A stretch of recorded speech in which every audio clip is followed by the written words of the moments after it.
We look back first at what a wild ride it was in the year of 2024. There was lawfare everywhere. The left spent a good part of the last year trying to throw Donald Trump in jail. And as the year progressed, they tried a whole roster of things to get Trumpy.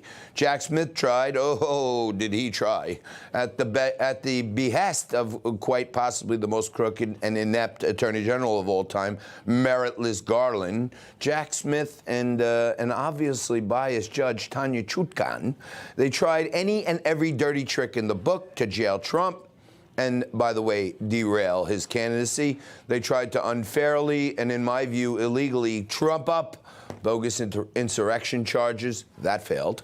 Also in 2024, Soros-funded persecutor Fani Willis colluded with the White House, now we know, and the Biden DOJ, we know, to again trump up some bogus charges, at the same time hiring her secret lover boyfriend, who was a former traffic court judge, to go ahead and get Trumpy.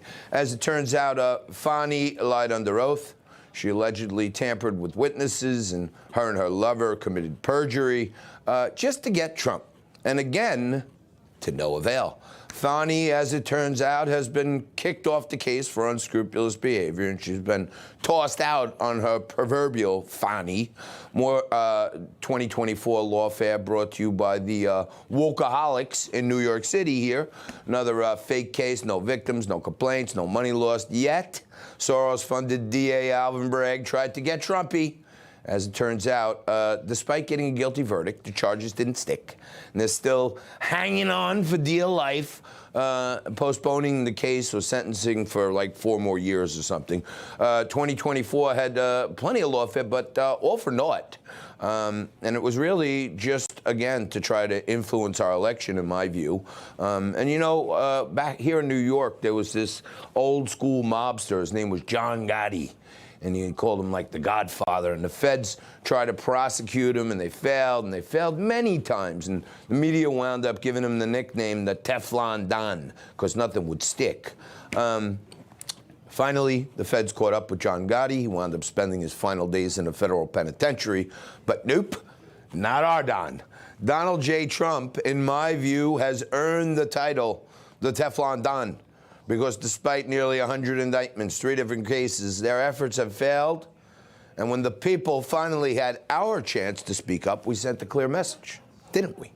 The country has spoken, despite the Democrats subverting the electoral process, propping up a clearly demented, deteriorating old man, then tossed him out.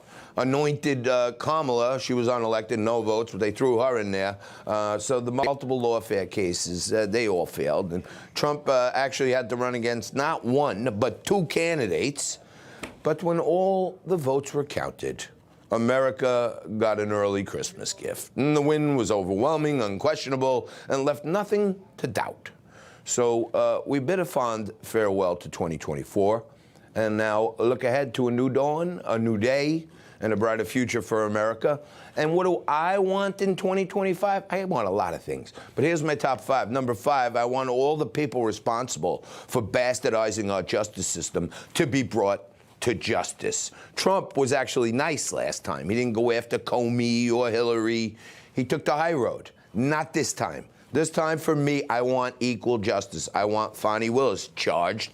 I want Jack Smith charged. I want John Brennan, James Clapper, and every last swamp creature who tried to rig the system in every way to get Trump in handcuffs. I want them brought out into the public square, and I want them tarred and feathered. Okay? For everyone to see. I want Republicans to stop using jelly and start using jam. Okay? I want to jam the America First agenda down the throat of the left. I want woke put to sleep for good.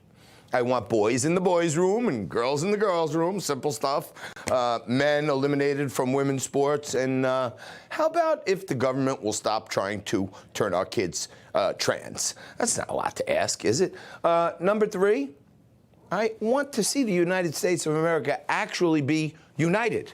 It's the first part of it, the United States of America. Stop screaming Orange Man bad. It's over. We won. You lost. At the end of the game, you line up and shake hands. See you in 4 years. But to the left, I say, please, give hope a chance. Give America a chance. And let's maybe try all together to make America great again in 2025. It's about time. Number two, on the first moment of his presidency, I want Donald J. Trump to pardon every single solitary person who's been held hostage from January 6th. For our nation to heal, the scourge of January 6th setup must be wiped from the slate of American history. This must be fixed first. Those political prisoners have been held hostage for nearly 4 years. They should not have to wait not a second more to be freed from what they call the D.C. Gulag.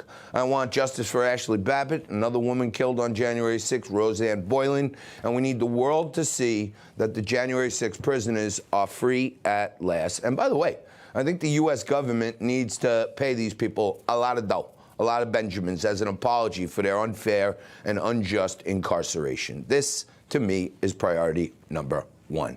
And finally, for the new year, I look ahead with great hope in my heart.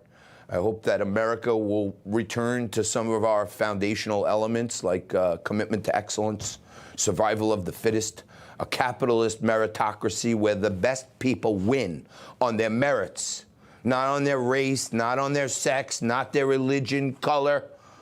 America was great. And we all, a plurality of us, just voted to elect Donald J. Trump for one thing: to make America great again. And in my view, in 2025, he'll do just that. And the cherry on top for me in 2025, I look forward to watching my beautiful children, there they are, Victoria, Ava, and John, to continue being the greatest kids on earth.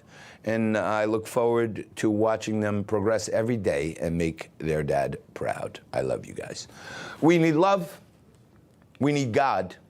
We need peace on earth. And that's my wish list for 2025.